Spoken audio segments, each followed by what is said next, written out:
Hello friends, welcome to my YouTube channel. और आज हम क्लास 12th के गणित को प्रारंभ करने जा रहे हैं और चैप्टर का नाम है संबंध एवं फलन, जिसे अंग्रेजी में कहते हैं रिलेशन एवं फंक्शन, रिलेशन एंड फंक्शन। देखिए, क्या होता है संबंध फलन। हम अपने दैनिक जीवन में बहुत सारे संबंधों को देखते हैं, ठीक है। जैसे भाई भाई का संबंध, भाई बहन का संबंध, माता पिता का संबंध, मित्र का संबंध और हमारे बहुत सारे रिश्तेदार होते हैं, ठीक है। इन्हीं संबंधों को जब हम आगे बढ़ते हैं तो संबंधों में विभेद पाते हैं कि जो संबंध भाई भाई का है वह एक अलग प्रकार का संबंध है, मित्रता का संबंध एक अलग प्रकार का संबंध है। कौन से संबंध का कहाँ तक एक सीमा होती है, इसी सीमा को हम जब गणित के रूप में परिवर्तित करते हैं तो हम एक अलग वे में इसको पाते हैं। लेकिन आपको यह बता दिया जाए कि जो हमारा वास्तविक संबंध यानी ग्राउंड लेवल पे जो संबंध है, जैसे भाई भाई का संबंध, मित्रता का संबंध, टीचर स्टूडेंट्स का संबंध, मतलब जो भी संबंध हैं, इन संबंधों में हम एक सीमा पाते हैं कि इस सीमा के अंतर्गत ही हमें रहना है, इसके बाहर नहीं जाना है। इन्हीं सीमाओं को, इन्हीं संबंधों को गणित के रूप में व्यक्त किया गया है और आज हम पढ़ेंगे संबंध एवं फलन, ठीक है। बहुत सारे बच्चे मैथ्स को बस भारी बोझ समझते हैं और वो भागने लगते हैं कि कैसे मैथ से पास हो जाएं। ले तो लिए हैं मैथ, पर उन्हें बोझ लगता है। तो आइए देखते हैं संबंध एवं फलन। मैथ्स की जो टॉपिक आपको सबसे कठिन लगे या फिर किसी भी टॉपिक्स में आपको प्रॉब्लम लगे तो आप हमको बता दीजिएगा, हम उसको एकदम इजी वे में, जब तक आप गणित को अपने दैनिक जीवन से नहीं जोड़ेंगे तब तक आपको गणित केवल विषय ही लगेगी। लेकिन आप एक बात समझिए कि गणित आपके जीवन के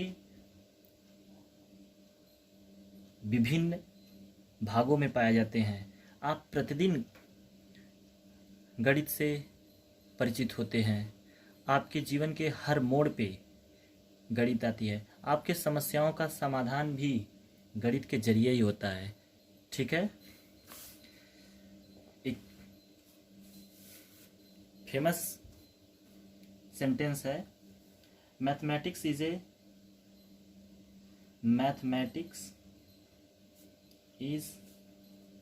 ए म्यूजिक ऑफ रीजन। याद रखिएगा, मैथमेटिक्स क्या है? Mathematics is the music of reason, ठीक है। ये एक संगीत है, किसी भी कारण को जानने की जो संगीत होती है उसी संगीत को हम कहते हैं मैथमेटिक्स। जैसे कोई भी चीज पढ़ना है तो वो क्यों है, कहाँ से आया, ये जो प्रश्न उठते हैं ये प्रश्न और कहीं से नहीं, ये गणित के ही हैं, ठीक है। आप इसे सामाजिक विषयों में सॉल्व कर लें वो अलग बात है, लेकिन जो भी प्रश्न आपके आते हैं, जो भी तर्क आपके आते हैं, जो भी आप उदाहरण देना चाहते हैं, वो सब ही मैथ्स है, ठीक है। यहाँ तक कि आपकी विवेचना, आपकी सोच, आपकी थिंकिंग सब मैथ्स के अंतर्गत आता है, ठीक है। फिर भी लोग मैथ से भागते रहते हैं। मैथ कोई सब्जेक्ट नहीं है, मैथ इस दुनिया को समझने का एक जरिया है, ठीक है। सेब पहले भी नीचे गिरते थे और न्यूटन के बाद भी नीचे गिरते हैं, ठीक है। ग्रेविटेशनल फोर्स लगता है, क्यों लगता है, कहाँ से लगता है।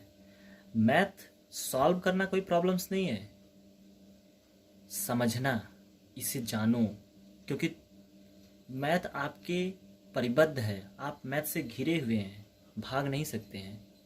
आप सोच रहे हैं कि हम, जो बच्चे सोचते हैं कि हम मैथ नहीं पढ़ रहे हैं, आप मैथ नहीं पढ़ रहे हैं तो इसका मतलब यह नहीं कि आपके लाइफ में मैथ नहीं है, मैथ हर मोड़ पे है। चलिए तो आज स्टार्ट करते हैं संबंध एवं फलन, ठीक है। संबंध एवं फलन पढ़ने से पहले आप समझिए कुछ बातों को। संबंध क्या है?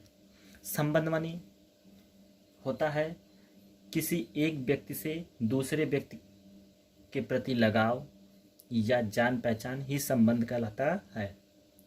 मतलब एक व्यक्ति दूसरे व्यक्ति को, माने एक उदाहरण के तौर पे ले लें, उदाहरण के तौर पे जो राम है वह श्याम को जानता है, यह है आपका संबंध।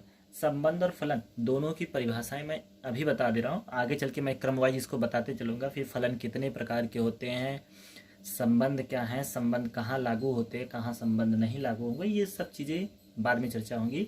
आज इतना समझिए कि उदाहरण में राम श्याम को जानता है, राम श्याम को जानता है, यानी राम श्याम को पहचान रहा है, जान रहा है, या किसी न किसी जरिए लगाव है एक दूसरे के प्रति, ठीक है।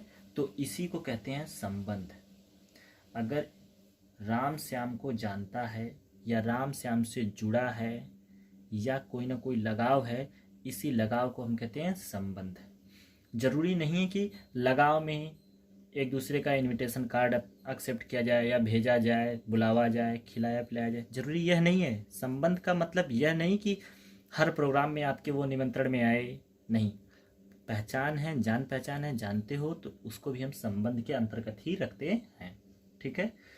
तो संबंध में हमेशा जब भी संबंध की बात आती है, संबंध दो व्यक्तियों के बीच होता है, दो से अधिक व्यक्तियों के बीच होता है, कोई अकेला व्यक्ति संबंध के अंतर्गत नहीं आता। इसलिए जब कभी भी संबंध की बात आएगी, दो या दो से अधिक व्यक्तियों के बीच, लेकिन जब दो या दो से अधिक व्यक्तियों में आएगा तो भी चुनाव दो ही व्यक्ति का करेंगे, कि जैसे राम श्याम को जानता है, राम कृष्ण को जानता है, राम अखिलेश को जानता है। तो इसका मतलब यह नहीं है कि राम को एक साथ तीनों को साथ दर्शा दिया जाए। राम श्याम कृष्ण अखिलेश तीनों को जानता है, लेकिन जब हम गणित के अंतर्गत पढ़ेंगे तो इनका एक विशेष प्रकार का इनका संबंध होगा, इनका एक विशेष प्रकार का संबंध होगा। जानते तो ये तीनों को हैं, लेकिन अब यह संबंध इनके बीच में कितना घनत्व रखता है, कितना अपनी प्रतिष्ठा रखती है, वो भी बातें याद रखना पड़ेगा ना। जानते तो ये तीनों लोग को है राम, ठीक है, पहचान भी तीनों लोग से है, अर्थात लगाव भी तीनों लोग से है, जुड़े भी तीनों लोगों से हैं, लेकिन किसका संबंध इनके साथ ज़्यादा है, किनका संबंध कम है, कौन बस जान पहचान तक ही सीमित है, ये अलग अलग विशेष प्रकार की चर्चाएं हैं, ठीक है। तो इसलिए जब भी हम संबंध को रखते हैं तो संबंध को हम दो लोगों के बीच दर्शाते हैं और इनका नाम बारिश, जैसे राम श्याम, ठीक है, ये दो व्यक्तियों को। तो गणित में हम अब ये तो नहीं लिखेंगे कि राम का संबंध श्याम से, बड़ा चीज हो जाएगा, बड़े को हम छोटे में दर्शा देंगे। और इस तरीके के लिखने की विधि को बोलते हैं क्रमित युग्म। क्रमित युग्म, क्रमित युग्म माने क्रम से एक के बाद दूसरा, ठीक है। राम का संबंध श्याम से है, ठीक है, राम का संबंध कृष्ण से है, तो राम कृष्ण, ठीक है। यह भी है आपका क्रमित युग्म। अच्छा, बहुत सारे बच्चे सोचते होंगे कि ऐसा नहीं लिख सकते हैं, अखिलेश का संबंध राम से है, लिख सकते हैं, फ्री हैं, क्रमित युग्म। और आपको संबंध के प्रकार में हम पढ़ाएंगे कि सममित संबंध क्या होता है, स्वतुल्य संबंध क्या होता है, उसके बाद आप पढ़ेंगे संक्रमक संबंध क्या होता है, फिर तीनों को मिला के एक तुल्यता संबंध पढ़ेंगे। ये सब आगे की चर्चाएं हैं, अभी आप बस इतना जानिए कि संबंध क्या होता है। तो संबंध एक विशेष प्रकार का लगाव या जोड़ है कि हम जुड़े हैं उन व्यक्तियों से, इसी को ही संबंध कहते हैं। अब ये संबंध किस प्रकार से कार्य करता है, ये अलग अलग विधियां हैं। तो सबसे पहले आप संबंध कहेंगे, संबंध की डेफिनेशन क्या होगी, लिखेंगे किसी एक व्यक्ति का, किसी एक व्यक्ति का दूसरे व्यक्ति के साथ, दूसरे व्यक्ति के साथ लगाव या पहचान संबंध कहलाता है, संबंध कहलाता है। याद रखिएगा, किसी एक व्यक्ति का पहचान या लगाव किसी दूसरे व्यक्ति के साथ संबंध कहलाता है। संबंध के लिखने का जो तरीका होता है उसे हम लिखते हैं क्रमित युग्म के रूप में। किसके रूप में लिखते हैं? क्रमित युग्म। क्रमित युग्म के रूप में संबंध को लिखा जाता है। ये आपको लिख दिया गया, लिखा जाता है। किसके रूप में लिखा जाता है? ये नोट पॉइंट में रहेगा, क्रमित युग्म। जब भी संबंध आएंगे वो पेयर आएंगे, ठीक है, अकेले नहीं आता है संबंध। जैसे राम श्याम, राम कृष्ण, अखिलेश राम। तो ये जब भी संबंध की बात होती है ये हमेशा क्रमित युग्म के रूप में होते हैं। क्रमित युग्म जो होते हैं उन्हें पढ़ने से पहले हम आपको कुछ 11th की बातें बता दें। कार्तीय गुणन, कार्तीय गुणन क्या होता है ध्यान दीजिए। कार्टेशियन प्रोडक्ट इसको कहते हैं। समुच्चय ए के, समुच्चय ए के अवयव का गुणा या संबंध समुच्चय बी के अवयव के साथ हो तो इस संबंध को कार्तीय गुणा कहते हैं। कार्तीय गुणन कहते हैं। आपके पास दो समुच्चय हैं, समुच्चय ए जिसमें एलिमेंट है ए बी सी, ठीक है, और एक समुच्चय है बी जिसमें एलिमेंट है 1 2, ठीक है, दो लोग हैं। अब इन दोनों का आपस में गुणा, माने ए क्रॉस बी। गुणा कैसे करते हैं ध्यान दीजिएगा। गुणा करने का तरीका होता है इसके एक एलिमेंट को लो और बारी बारी से रख दो। तो ए को 1 के साथ ले लो और ए को 2 के साथ ले लो।